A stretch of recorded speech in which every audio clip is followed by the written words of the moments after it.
Hey, everybody. I'm very, very happy that my guest today is one of my great heroes, Dr. Vandana Shiva, who is the author, a physicist, an ecologist, an advocate of biodiversity, conservation, and farmers' rights, probably the most influential international voice for local agriculture, for democratic agriculture, for independent stewardship of the soils and against the commodification of agriculture and of nature by large corporations. Her pioneering work around food sovereignty, traditional agriculture, and women's rights created fundamental cultural shifts in how the world views these issues. Dr. Shiva founded Navdanya, which is her organization which promotes agroecology, seed freedom, and a vision of Earth democracy, seeking justice for Earth and for all living beings. She has authored more than 20 books, including Reclaiming the Commons, Biodiversity, Indigenous Knowledge, and the Rights of Mother Earth. She is a member of the scientific committee on the Foundation Ideas, and she has received the Right Livelihood Award in 1993, an honor known as the Alternative Nobel Prize. Vandana's most recent book is Agroecology and Regenerative Agriculture, and it's a synthesis of more than 3 decades of interdisciplinary research and practice, and it provides evidence-based solutions to some of the world's most pressing crises in global ecology and agriculture and public health. Welcome back to the podcast, Vandana. Hi, Bobby. So tell us what drove you to write yet another book. Well, there was one that came out just before that, which is a compilation of all the movements that are finding out what Bill Gates is doing, which is called Philanthrocapitalism, from the same publisher. And that's a movement book, the people fighting solar genetic engine, solar engineering, dimming the sun as a way to solve the climate problem, fake food, control over health, all issues that you deal with. And privatization, the privatization of agriculture and the monopolization of all the agricultural land on Earth, which we're seeing more and more of, and which Gates is driving. And also, one thing you didn't just mention is the eradication of farm workers and replacing them with robots, which Gates is, it sounds conspiratorial, but he actually has companies that he is developing with Apple and with other large social technology companies to have robots on our farm fields rather than farmers. Well, that two of his favorite dystopian visions, Farming Without Farmers, which is his One Agriculture for the World. He actually, just around the time when the COVID was striking, he launched Gates Ag One Agriculture for the World. And you can't do one agriculture for the world through biodiversity with different climates. You can only do it through total industrialization, mechanization, robotization. The second thing that he's very fond of saying is food without farms. And that's where his idea of fake food. Now, Navdanya, for those of your listeners who don't know, means 9 seeds. It also means the new gift. And I started this when I found the corporations who were bringing out the poisons and the chemicals now wanted to own the seed, wanted to promote GMOs in order to take a patent. And then they wanted an international treaty, the GATT and the WTO, to force this on the world. I happened to be at a meeting where they were talking about this, 1987. And that's when I said, no, the seed must be saved. And we cannot allow the poison cartel to be the owners of life and take royalties from the farmers. This particular book, as you mentioned, is a synthesis of my work that began in 1984. My background isn't agriculture. I grew up on my mother's farm, but that was fun, it was play. But the study of what is agriculture was forced on me literally by 2 terrible events in India in 1984.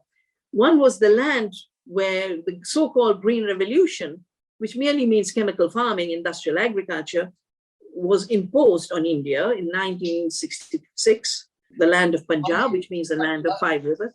And let me just interrupt you for a second. The Green Revolution was a a brainchild of the Rockefeller Foundation, and it was Yes. a way to supplant local subsistence, traditional agriculture with chemically based agriculture, heavy duty pesticides, heavy duty carbon based fertilizers, big machinery, et cetera, with the claim that we're going to feed the world. It has been taken over since by the Gates Foundation, which has pushed people into starvation with these methods of bringing in Kraft food and McDonald's and Cargill and these big corporations that he is invested in, and Monsanto, of course, where he is one of the biggest investors, to create supply chains and to force those governments to force upon their people chemically based agriculture that enrich corporations in which he personally is invested. So I just Absolutely. when you and I Yeah. hear the word green agriculture, we know what it means, but a lot of people don't understand. And Rockefeller launched it in India. For Africa, it was Rockefeller with Gates who jointly launched it. And it was really about pushing GMO seeds, privatizing the seed supply, making seed saving illegal. That's what they're doing everywhere. We've had to fight this through, we call it the seed satyagraha, non-cooperation. We will not accept laws that allow it to be claimed that seed is an invention, that criminalize the most sacred duty of saving seed and sharing seed. But, Punjab 6 chemicals introduced. They always talked about we'll feed the world. But rice and wheat, they aren't food alone. We have to have our dals and our pulses. We have to have our oilseeds. We have to have our vegetables, our fruits. All that disappeared. Punjab was forced into slavery of Green Revolution rice and wheat varieties with lots of chemical use, lots of water use. Nobody talked about the water, 10 times more water use. And in this book that had just come out in the US, I have a NASA graph of how Punjab, the land of 5 rivers, Punj means 5, Ab means waters, the most prosperous land of the most prosperous farmers and abundant water, is today a red zone. They're running out of water. The farmers are in debt. The soil is dying. And that's why farmers rose in 84 and they blockaded. They didn't just blockade the government. They said, we're going to block the trains. You're forcing us to live in slavery. So a language that's coming out of farmers of Italy, farmers of Holland, that this system is a system of slavery. That same year, a pesticide plant owned by Union Carbide leaked in the city of Bhopal, killed thousands. So that year I started to look. And my work on agriculture is from 84 onwards. Both the ecological work, the agroecology, the regenerative farming, and all the data that has been generated in the lives of real farmers, our work shows that the more you enrich biodiversity, you intensify biodiversity rather than toxics and chemicals, you actually have more nutrition. When you have more nutrition, you can actually have twice the nutritive value grown on the land, for example, for India, by conserving biodiversity, not by creating monocultures. So one of my early awakenings was, I said, why do they not see the richness of the thousands of crops we grow, the 200,000 rice varieties we grow? What is this monoculture of the mind? So from that time onwards, I then realized it has impact on health, something we share in common. It has an impact on farmers' livelihoods. The fact that small farmers are disappearing everywhere is because of the design of the system. But now it was a side effect earlier. Now it's a deliberate design with the World Economic Forums and the Bill Gates. And, the Dutch farmers' protests are in fact a response to punishing the farmers for what they were forced to do. Use more chemicals, do more factory farming. What we need around the world is a 5-year, not build back better, but grow more life. And we need partners everywhere in every field, including the conventional farmers. I think ecological farmers, regenerative farmers must join hands with anyone who's on the land, because anyone who's on the land can start taking care of the land and not participate in the destructive warlike activities. And today, when the farmers are being told you have to disappear, ecological agriculture is the way to not go extinct. You mentioned about the difference between food and nutrition. And what we don't understand in America is because we are the breadbasket of the world and we have all of these, hundreds of tons and thousands of tons of corn and wheat and sorghum and barley and soy, but the plants themselves are devoid of nutrients. And so people can now fill their stomach and still be malnourished because the chemicals rob the minerals and the vitamins from the food that we're eating. So we're eating food that is impoverished nutritionally. And that's been something that you've been focused on. Yeah, it basically a commodity production system to produce nutritionally empty stuff. It is not food. It's not worthy of being called food because food nourishes us. Food is the currency of life, comes from the soil to the plants and feeds us and feeds 100 trillion gut microbiomes. But this toxic commodity production is nutritionally empty and just in wait to be put on a container ship. And the second deceit in this system is that 80% of the corn and soya is not even for human food. 80%, 40% is for biofuel and 40% is for animal feed. And this is a very big reason for people being deprived of food. So we need to create a food system that takes care of the health of the soil, health of the plants, health of the animals, health of the farmers, and health of the people who eat. And that's what this book is all about, our 35 years of work, to show that not only is it doable, it's not something we're inventing, Bobby. After all, farming is the oldest profession. And people forget that places like Australia, the Aboriginal people were farmers. You know, I was given a beautiful book when I did the talk at the Sydney Opera House. It's called The Greatest Estate on Earth, 60,000 years of farming experience. India, 10,000 years of farming experience. Albert Howard was sent by the British to improve agriculture. And he arrived and said, these soils are so fertile. And there are lots of insects, but there are no pests. So I'm going to make the pest and the peasant my professor. As a result of that, he wrote his book, The Agricultural Testament, which became the foundation of organic farming, with Rodale publishing it in America, Eve Balfour publishing it in England. And the organic movement was really a result of finding out that there are better ways to farm. You don't have to have chemically doused fields. You don't have to have monocultures. You don't have to have dead soils. You don't have to have nutritionally empty food. It is possible to do a better agriculture. And that's the agriculture they want us to not just be blind to, but erase forever. And this period, you know, I think they've set the great reset of 2030. I think our big 2030 vision, and I'm going to be doing a meeting with all the Indian movements about how by 2030 we build on the movements we've already built to regenerate biodiversity, to replenish water on our farm. We have 70 feet more water, higher level of water, because we grew organic, we conserve the soil organic matter. Soil organic matter makes the water a sponge, the soil a sponge. There's more infiltration, there's less use by plants. Amazing, 1% organic matter creates 160,000 liters in a hectare of soil. That's the biggest dam. I mean, you are all river keepers, you know.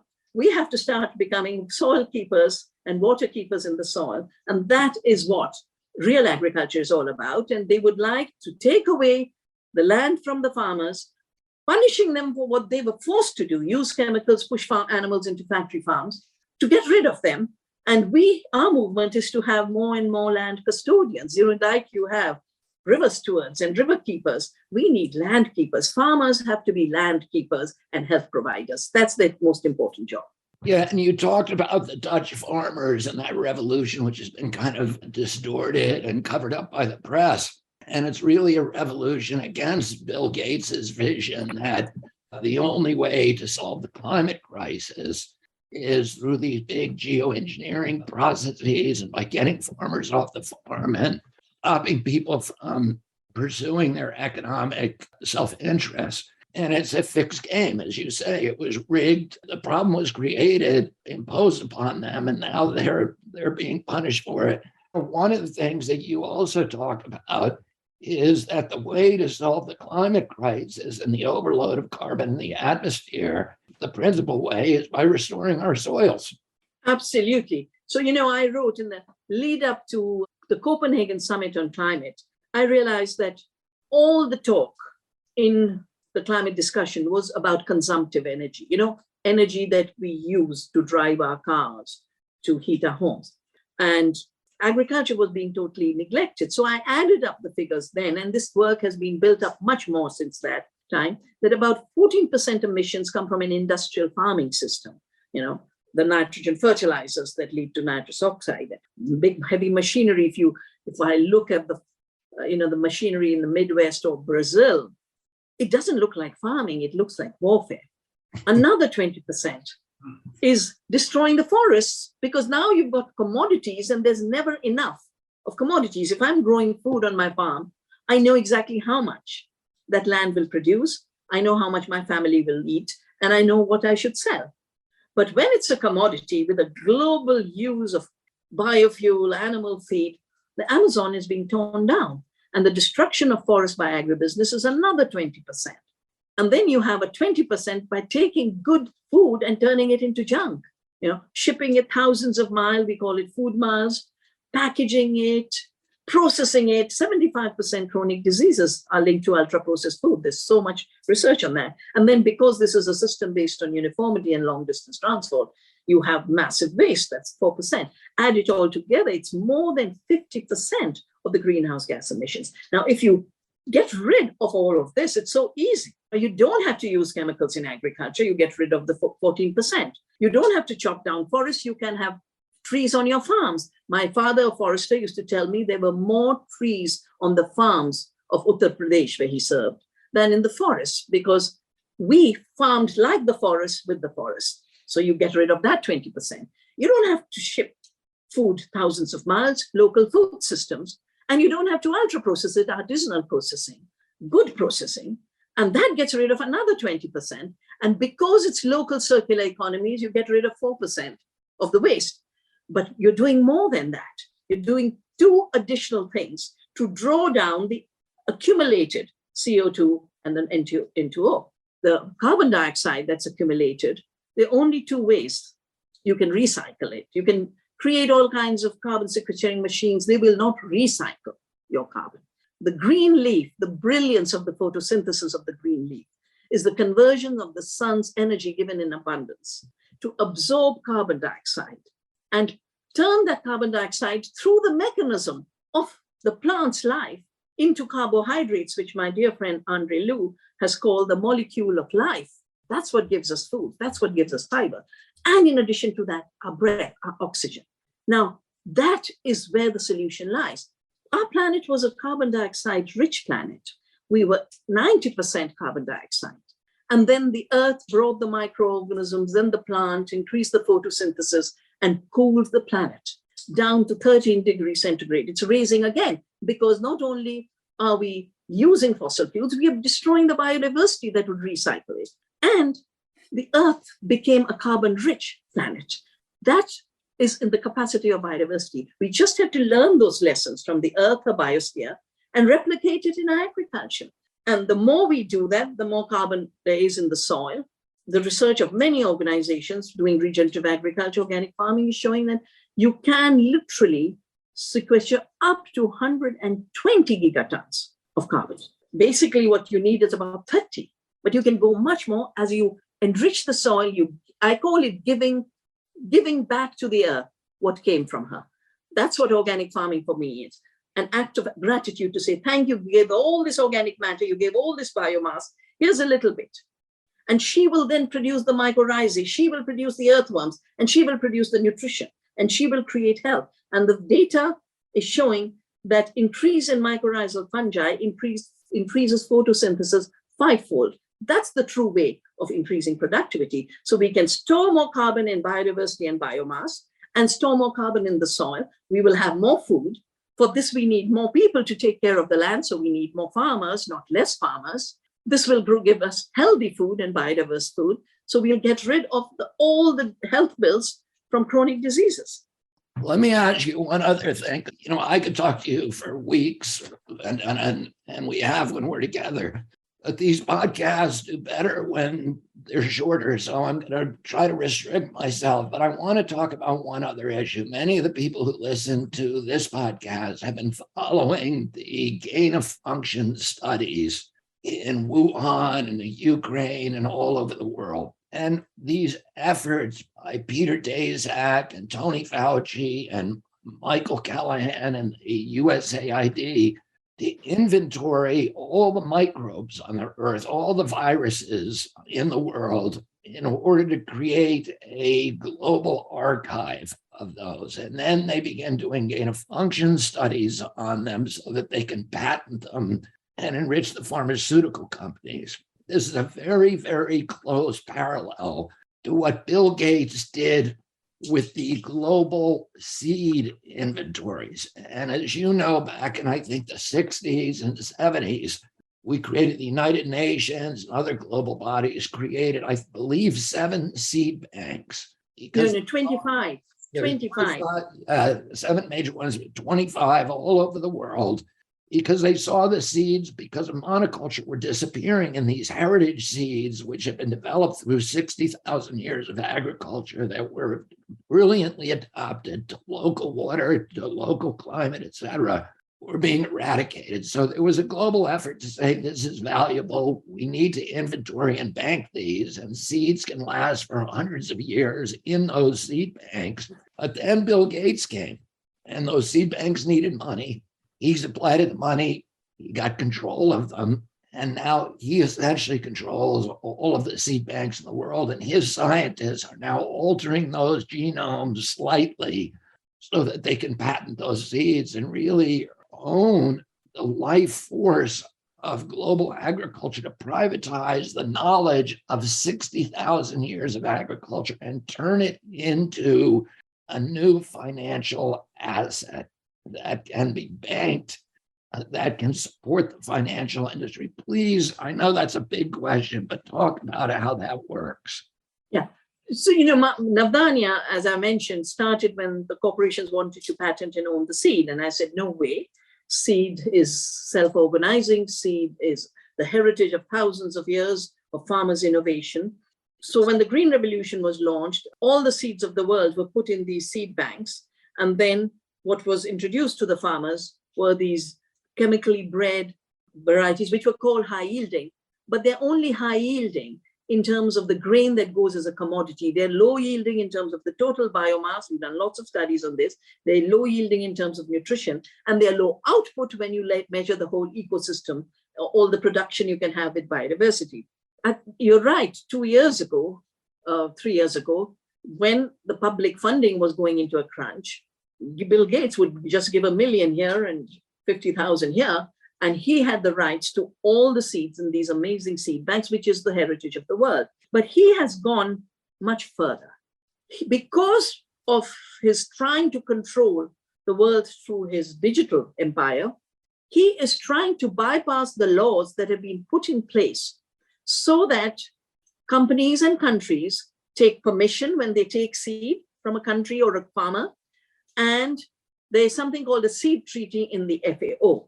Now, when I do breeding, I know this is my seed, these are its qualities, these are its traits. This is called the passport data in these seed banks.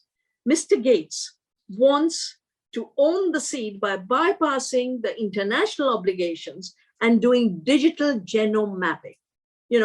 Computers can read a genome. There is no knowledge in it. And he's done this again and again. And, because we've saved seeds, and many of these seeds were salt tolerant, which when the cyclones hit, because we'd saved them, we could distribute them to the farmers, flood tolerant. He claims to have invented, through his foundation, the flood tolerant seeds by calling it the subgene. No, he just stole seeds from Indian farmers and then did some breeding.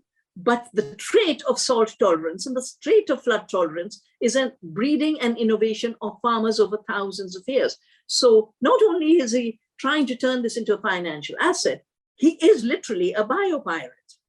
And talk about how the financial community, the Blackstones of the world, the Goldman Sachs, profit from basically privatizing nature and turning it into a financial asset upon which they can borrow. And please inform us about that. Yeah. People need to understand. Yeah. So I saw Bill Gates trot around the stage with heads of state in the Paris COP on climate. And I said something has shifted. Heads of state used to be heads of state. And now a billionaire is bigger than the heads of state, and he's telling them what to do. So that's when I wrote the book Oneness versus 1%, which has been published by Chelsea Green. In 2008, when the Wall Street collapsed, these asset management funds, which is the billionaire money, the rich people's money, they weren't big. I think it was 1 billion, less than $1 trillion for BlackRock, and around that much or a little less for Vanguard.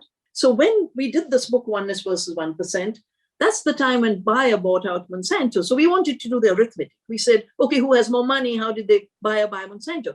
And then we found that Bayer, Monsanto, Coca-Cola, Google, Microsoft, take any company, the big pharma, take anybody, the top 75% investments are by these financial asset management funds. For them, the world is only financial assets, which they gamble on, speculate on, and increase the risks to have their returns.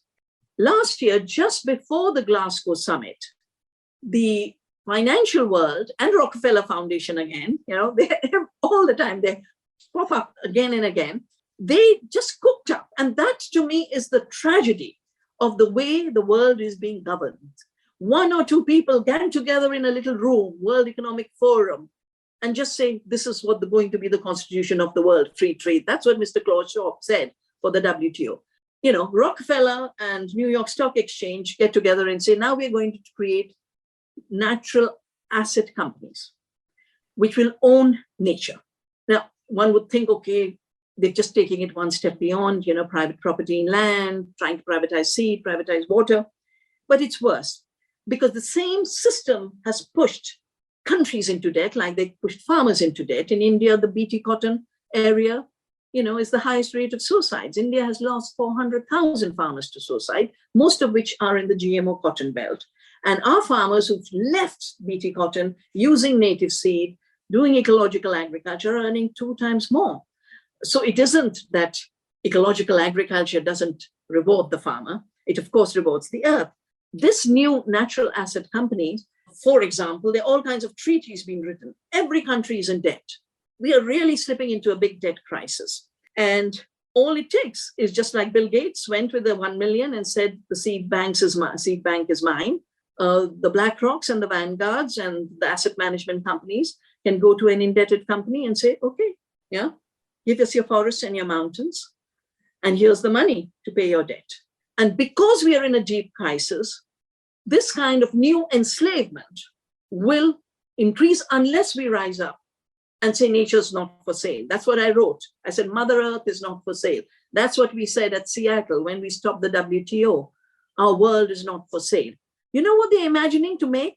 In a crumbling world where there's cost of living marches everywhere, where people aren't being able to pay for food and rent, they're talking about an economy of financial assets under their control of $4,000 trillion. And a lot of that is just from privatizing nature. And, totally. And, they privatize the seeds. Now they're going to privatize the viruses, which are, USAID and NIH and the big financial companies that are going to own them. And we're becoming serfs on our own land. We're being pushed off the land, and it's a new form of serfdom. It's a new form of feudalism. It's the system that in our country, we had the revolution in 1776 to escape European feudalism. And now we're having these aristocracy of billionaires, a plutocracy of billionaires, aligned with the military industrial complex and the intelligence agencies, who are pushing the world and middle class, eradicating the middle class, creating these huge gaps in wealth that create this global aristocracy. And the rest of us become serfs on our own land, to the extent that we own any land. And as the Great Reset and Klaus Schwab said, you will own nothing and you will be happy.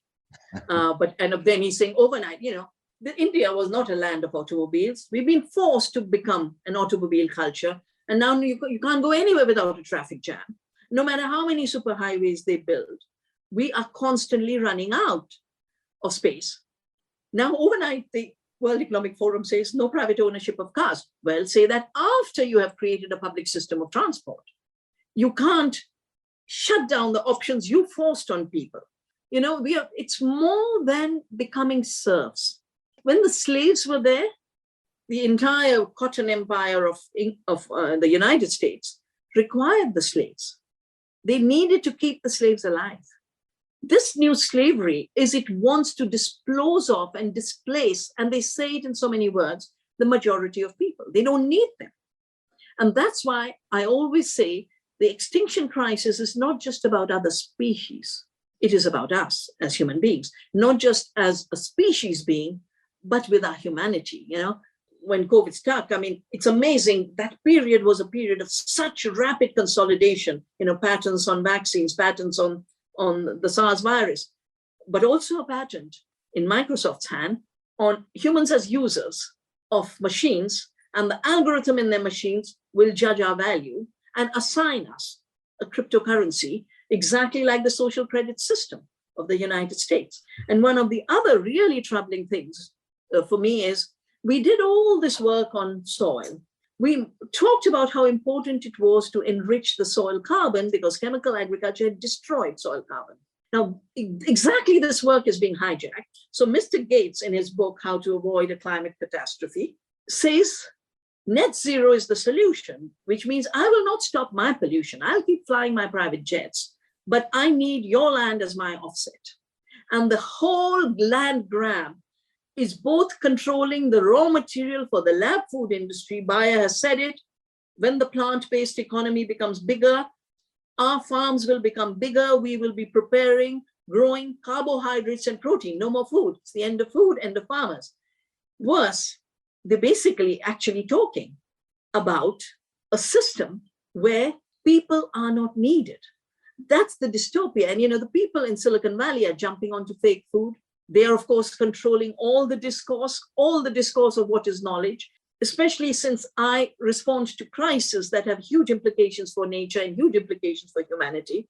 I find it fascinating that the mainstream media has not a word about the human crisis that we are living through.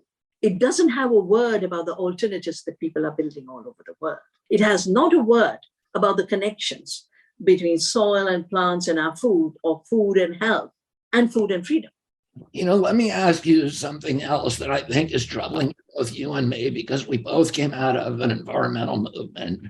And a lot of the mainstream environmental movement today, the big groups that were always on the side of the poor, that were on the side of working people and, the majority of people are now, many of them are kind of hypnotized by Gates's vision and his supposed commitment to climate change. When he talks about it, his palaver, and they're missing some of these really important developments that are occurring with the privatization, with the emergence of the dominance by this alliance between large corporations and the military-industrial complex, the intelligence agencies, and the big media. Those have become the enemy of humanity. And a lot of our friends in the environmental movement are missing that. Well, when I left academics in 1982, before that, my mother had said, anytime you want to leave an institutional job, the cowshed is waiting for you. And my office, where I'm sitting now, the Research Foundation, is my mother's cows. There used to be cows in this place when we were children. And my mother reminded me that to do good work, you need good commitment, you need passion. And she said, here's the cowshed, never chase the money. She gave me freedom, so I didn't have to look for rents. I didn't have to look for office space. I think what has happened to a large part of the very big environmental NGOs is they are so addicted to very large funding. And in this world of impoverishment, the only people who have large money are the billionaires. So one has to be creative in order to mobilize the resources outside the billionaire trap. Because I've been part of the biodiversity movement and the climate movement since 92 when we wrote the treaties. But I've seen how the climate movement has shrunk and shrunk and shrunk, narrower and narrower. First, they forgot everything about the phenomena of climate disturbances. I call it the metabolic disorder of the planet.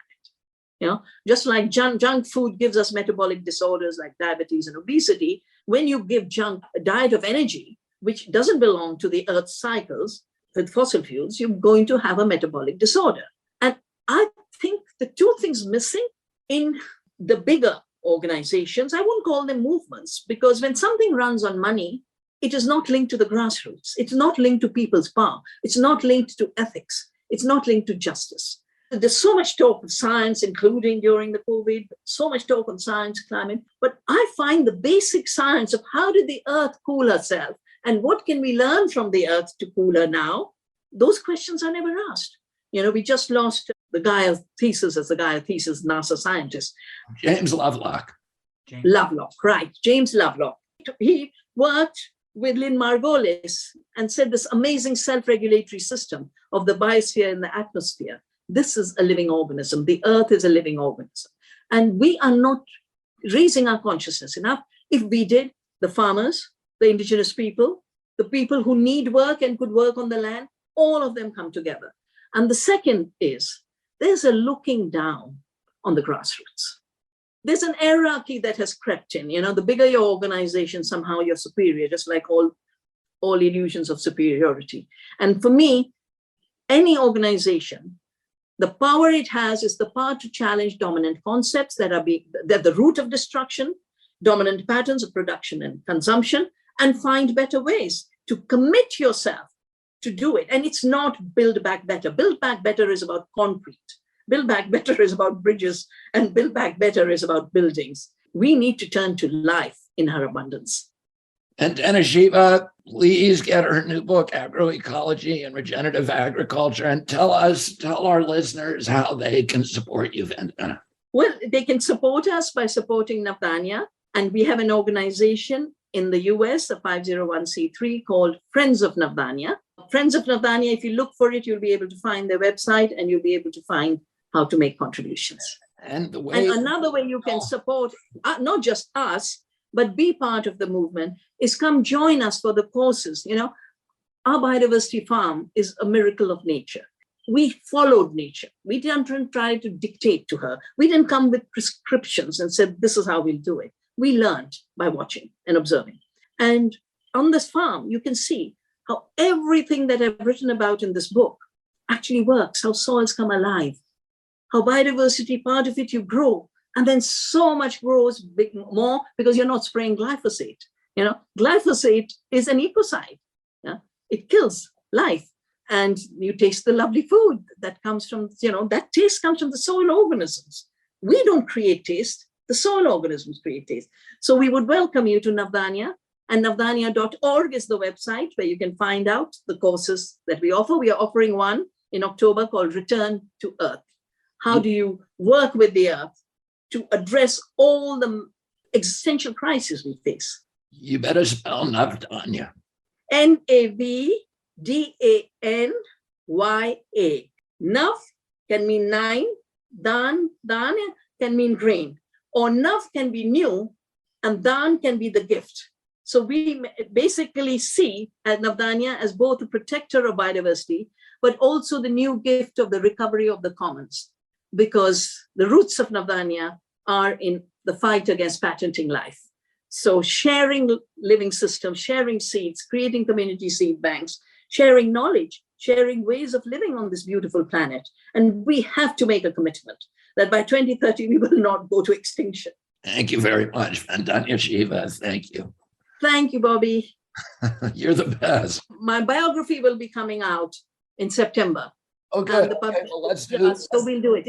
It's called Terra Viva, My Life in a Biodiversity of Movements. Let's do another one. I think you wrote a blurb for it, Bobby. You wrote a blurb for it. I did. Yeah. I did a blurb for you. Vandana Shiva, thank you. Thank You're you. my hero. And I'll talk to you soon.